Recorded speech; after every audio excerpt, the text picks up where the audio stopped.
You know, we're living in an age where AI can write almost anything you ask it to. But here's the thing. The real challenge isn't just creating more stuff. It's making sure that what's created has, well, ruthless quality. So how do you build an AI that doesn't just write, but instead acts as a critical scalpel? Okay, let's dive in. Now, this quote here, it comes from a master peer reviewer who was looking at the exact tool we're going to break down today. And man, it just perfectly nails the mission. We're not talking about some blunt instrument, like a hammer. We're talking about something precise, something sharp, modular, something with teeth, ready for a real intellectual fight. So that's the million-dollar question, isn't it? It's one thing to have this incredible idea, but how do you actually build it? I mean, how do you take a concept as abstract as ruthless intellectual integrity and bake it right into the code and prompts? Well, we're going to follow that whole journey, from the very first spark of an idea to the final battle-hardened tool. All right, first up, the blueprint. Before a single line of code was written, before any tool was built, it all started with establishing a really clear, unshakable mission. A mission of integrity. So what is Codex Veritas exactly? Let's get really clear on this. It's designed to be a master-level AI peer review entity. Its entire job is to rigorously audit really complex documents. Think academic papers, scientific studies, you name it. And this next part, this is absolutely crucial. It is not a co-writer. It's not there to help you write. Its sole purpose is to find the flaws, to spot the vulnerabilities, and to be that tough, critical examiner. Its number one virtue? You guessed it. Ruthless intellectual integrity. Okay, on to section 2, the forge. Look, to build a truly great tool, you first need a great process for building it, right? So this is where we get into the nitty-gritty, the protocol for building the protocols. And that process has a name, the Directive Development Protocol, or DDP. It's a 4-step cycle. It all starts with intake, just getting the raw, unfiltered concept down. From there, it goes into refinement. This is a constant back and forth, an iterative loop to sharpen the wording and the logic. Step 3 is peer review, and this is cool. You bring in other people, or even other AIs, and their job is basically to try and break it, to find vulnerabilities so you can make it stronger. And finally, finalization. This is where you lock it all in, get the formatting just right, and declare the directive combat ready. It's a whole system built to catch mistakes before they can even become a problem. All right, part 3, the arsenal. Now this is the really fun part. We've got the process down, so let's check out the incredible toolkit, the critical personas and modules that Codex Veritas can actually unleash. And this is where that whole scalpel analogy gets really sharp. Think of each of these personas as a different blade, a different critical lens you can apply. So for example, you can tell Veritas to be the sentinel, just a hyperlogical, totally emotionless machine that flags every single inconsistency, no matter how small. Or you could switch gears and unleash the devil's advocate to actively attack your core arguments and stress test your premises.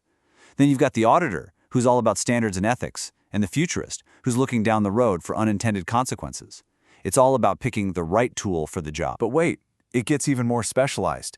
Beyond the personas, you have these review modules. If the personas are different scalpels, think of these as the different, highly specialized blades. You've got a methodology sniper that audits your data and your tools, a claim source validator that's like a bloodhound chasing every single claim back to its source. There's even a fluff detector to kill vague language, and a bias analyst to hunt down hidden agendas and loaded framing. It's just a whole arsenal of analytical firepower ready to go. Moving on to section 4, the stress test. So, the tool is built, the arsenal is stocked, but now comes the hard part. It had to be forged under fire. It had to prove it could actually hold up. And the tool's evolution was a journey for sure. It started as a simple prototype, version 0.1, but then, after the first round of feedback, it hit version 0.2, and we saw some big changes. For example, a couple of personas got merged into the much more efficient auditor. But the real transformation came after a final no-holds-barred master peer review. That's what got it to version 0.2e. The E is for enhanced.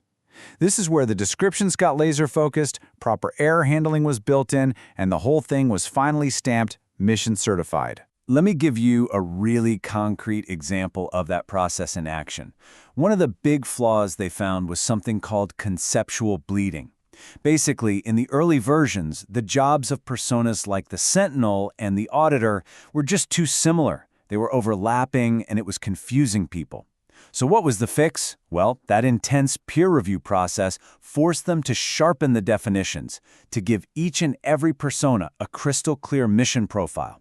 This is exactly how you harden a tool. You find the weak spots and you fix them. And what about the culture behind that peer review? Well, this quote pretty much says it all. This isn't collaboration. This is high standards review.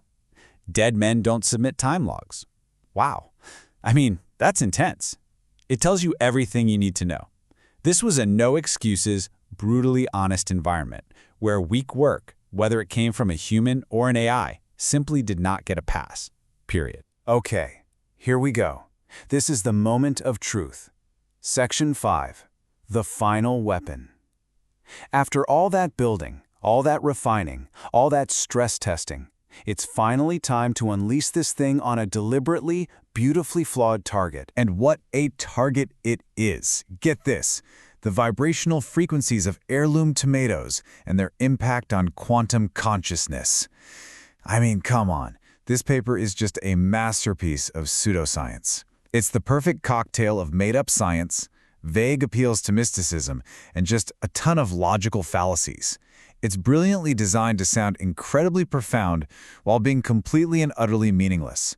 So, let's see how our digital scalpel handled The results? Well, they were immediate and they were devastating. Just look at this.